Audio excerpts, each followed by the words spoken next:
Hey everybody, David here, and today I want to talk about Titans. This is the new DC TV series that was on DC Online, and I finally got to see it on Netflix. They released all 11 episodes on Netflix. That's right, 11. It's not 13.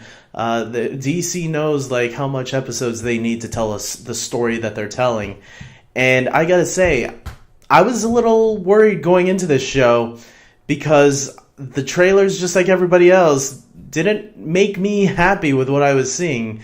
It made it look kind of cringeworthy, especially the F Batman line, which could have went wrong. Like, oh man, are they going to go full dark? And this series is a pretty dark series, but I'm going to say there are moments of levity throughout. And I really enjoyed this show a lot. Especially after the first 3 episodes. I thought the first 3 episodes were good, but I thought starting with episode 4, which was the Doom Patrol episode, I felt that's where the series really started picking up a lot. And I think episode by episode, I was really enjoying everything by that point. There were a lot of really good episodes. And the characters are really enjoyable too. I really enjoyed Beast Boy. I thought he was definitely the fun character of the group. He knew when to be funny when necessary, or he has his dramatic moments too. He doesn't know Jar Jar Binks, so don't worry. I really like the character of Raven and her problems that she's going through with this demon inside of her, sort of, and this other the story arc kind of revolves around her the most. Maybe Robin too. Starfire, I think that's the character's name. She's a really badass character. Definitely, she brings some levity to the show as well in a badass sort of way. And then we got Dick Grayson, who is clearly the main character of the series, or the leading character of the series. The four of these guys and girls are sharing. It's an ensemble, and they all work well together. I thought they all really bounced off really nicely. And Dick Grayson, obviously everybody knows who Robin is. Batman and Robin, there's a movie about it, 2 movies actually, Batman Forever as well. So if you know the origin of Robin, you're going to get some of that origin in this show. And yeah, Dick Grayson is obviously the most recognizable Robin to most people. He's the one that, the 40s and 60s Batman shows would have as their Robin. Burt Ward would be, the first famous Robin would be played by Burt Ward. And then Chris O'Donnell obviously playing him later down the line. And I thought Brenton Thwaites really carried this show really well. I thought he definitely is a leading man type of character, and I think Robin's actually an underrated character. A lot of people say, Batman doesn't need Robin, but I actually like the Robin dynamic, and they touch upon some of that in this series, where Robin doesn't want to be under Batman's shadow. But I like how the Robins, and even Batgirl and Batwoman and all these other Bat characters, allies, are a way for Bruce Wayne to create a family, and just like any family, sometimes families fall apart. Dick Grayson wants to move away from Batman and wants to be his own man, and that's fine. And I glad they look at that and search through him. And it's interesting when Jason Todd comes, because Jason Todd, if you know the comics, he is the second Robin that takes over after Dick Grayson becomes Nightwing. That brings another new dynamic later on in the season. I thought Hawk and Dove were really good as well. I thought they were really nice additions to the character. You do get to see the other incarnation of Hawk and Dove, if you know what I'm talking about. I don't want to spoil too much, but I'll leave it at that.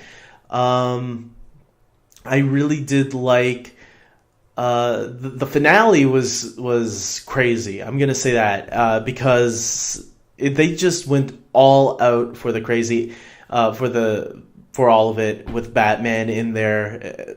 A lot of references to obviously the larger DC universe. Like, I was wondering if the show was going to include Superman or Wonder Woman or characters like that. And I think this is, especially towards the end, they kind of give you that yes, those other characters that you know are out there somewhere.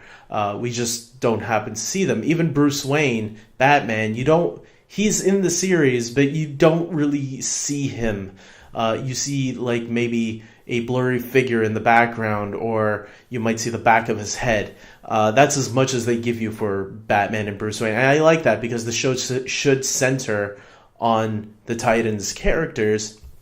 Hopefully one day they do get to allow characters like Batman in the series, not like for a whole season, but maybe for a couple of episodes here and there. It would be nice to see that interaction a little bit more. But for a show that's just trying to give you these characters and who they are and learning about them, I think the show handled that aspect really well. I will say, I hope this show gets picked up for a second season. And I'm not just saying that because the show was filmed in Toronto. I live in Toronto, and I'm happy when there's movies and shows being filmed here, especially movies and shows that I get into. There are obviously a lot of very popular locations, or noticeable locations that I've noticed throughout the course of this show. Casa Loma specifically is right in the finale. It's in a couple of episodes, but they use it a lot in the finale as Wayne Manor, and it's pretty funny when you recognize all the places and areas of that castle that they're in. I'm sure people can sense that feeling when they see their hometown in other shows and movies that they watch. That's how it was for me. It was interesting, especially episode by episode, you know. For the most part, yeah, I'm looking forward to a second season. I think the show surprised me at how good it was. I really enjoyed it a lot, and you gotta stay for the post-credit sequence, because the post-credit sequence really sets up something that will get fans really excited. The post-credit sequence is in the final episode, so after the credits, stay tuned, because there is a nice little scene there that fans cannot miss, that will get you just as excited as I am to see a second season. So let's hope this does good. Hopefully a lot of people are checking it out on Netflix, and if you're not, go check it out. You have my recommendation. I watched literally all 11 episodes yesterday in one day. Saturday. Yeah. So whenever you're watching this, I don't want to say yesterday and then you think it's Sunday. But I actually recorded this on Saturday or Sunday night, and I watched it Saturday. So I know that sounds confusing. But anyways, until next time, everybody, please like and subscribe. And until next time, take care.